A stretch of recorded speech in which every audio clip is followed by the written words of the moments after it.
اللهم بارك على محمد وعلى آل محمد كما باركت على إبراهيم وعلى آل إبراهيم إنك حميد مجيد۔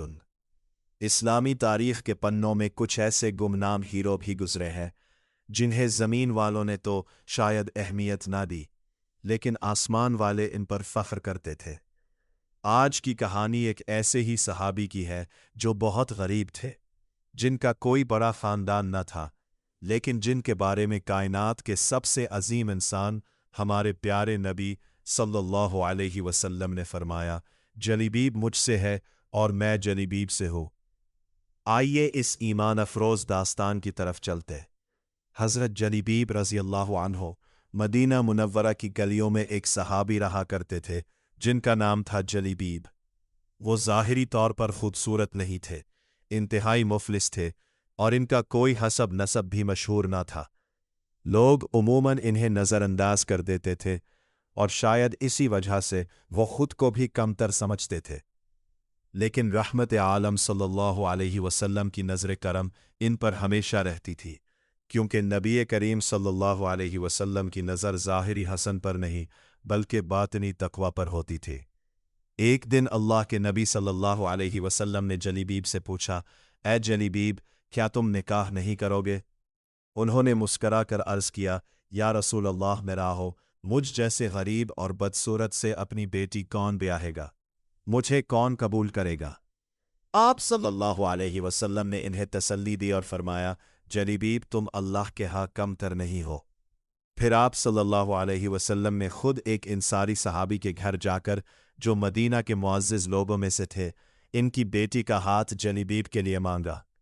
جب والدین نے سنا کہ رشتہ جلیبیب کا ہے تو وہ ہچکچائے۔ والدین ابھی آپس میں مشورہ ہی کر رہے تھے کہ ان کی نیک بیٹی نے جو پردے کے پیچھے سے گفتگو سن رہی تھی، آگے بڑھ کر وہ تاریخی جملہ کہا جس نے تاریخ بدل دی اور ہمارے لیے ایک عظیم درس چھوڑا، کیا تم اس رشتے کو رد کرو گے جو اللہ کے رسول صلی اللہ علیہ وسلم نے پسند کیا ہے؟ رسول اللہ صلی اللہ علیہ وسلم میرے لیے جو بہتر سمجھے میں اسی پر راضی ہوں، کیونکہ نبی کریم صلی اللہ علیہ وسلم کی پسند میں ہی میرے لیے بھلائی ہے۔ سبحان اللہ، یہ تھا ایک سچی مسلمان بیٹی کا ایمان اور نبی کریم صلی اللہ علیہ وسلم کے حکم پر بے مثال قربانی کا جذبہ۔ والدین بھی یہ سن کر راضی ہو گئے، اور یوں حضرت جلیبیب رضی اللہ عنہ اس ایمان والی صحابیہ سے ہو گیا۔ نکاح ہو گیا۔ ابھی رخصتی کو کچھ ہی وقت گزرا تھا، خوشیوں کے چراغ روشن ہوئے تھے کہ مدینہ کی گلیوں میں جہاد کی پکار گونجی۔ نبی کریم صلی اللہ علیہ وسلم نے غزوہ کا اعلان فرمایا۔ حضرت جلیبیب رضی اللہ عنہ اپنی نئی نویلی دلہن اور گھر کی خوشیوں کو ایک طرف چھوڑا اور تلوار اٹھا کر اللہ کی راہ میں اپنے آپ کو پیش کر دیا۔ انہیں دنیاوی آسائشوں سے زیادہ اللہ کی رضا عزیز تھی۔ جنگ ختم ہوئی، مسلمان فتح یاب ہوئے۔ نبی کریم صلی اللہ علیہ وسلم نے صحابہ کرام سے پوچھا، کیا تمہارا کوئی ساتھی لاپتہ ہے؟ صحابہ نے چند نام لیے۔ آپ صلی اللہ علیہ وسلم نے پھر پوچھا، کوئی اور؟ انہوں نے کہا، نہیں یا رسول اللہ۔ تب آپ صلی اللہ علیہ وسلم کی آنکھوں میں آنسو آ گئے اور آپ صلی اللہ علیہ وسلم نے فرمایا، لیکن میں اپنے جلیبیب کو نہیں پا رہا، اسے تلاش کرو۔ صحابہ کرام نے تلاش کیا تو دیکھا کہ حضرت جلیبیب رضی اللہ عنہ 7 دشمنوں کے درمیان پڑی تھی۔ انہوں نے اکیلے 7 دشمنوں کو ڈھیر کیا اور پھر خود جام شہادت نوش فرما لیا۔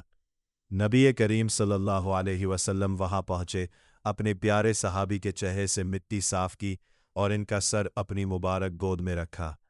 آپ صلی اللہ علیہ وسلم کی آنکھوں سے آنسو جاری تھے، اور آپ صلی اللہ علیہ وسلم نے 3 بار نہایت محبت سے فرمایا، یہ مجھ سے ہے اور میں اس سے ہوں۔ حضرت جلیبیب کے لیے یہ کتنا بڑا اعزاز تھا، کتنا بڑا مقام۔ ان کی قبر کھودی گئی اور ان کے لیے سب سے بڑا اعزاز یہ تھا کہ انہیں قبر میں اتارنے والے خود اللہ کے نبی صلی اللہ علیہ وسلم تھے۔ اپنے ہاتھوں سے انہیں لحد میں اتارا۔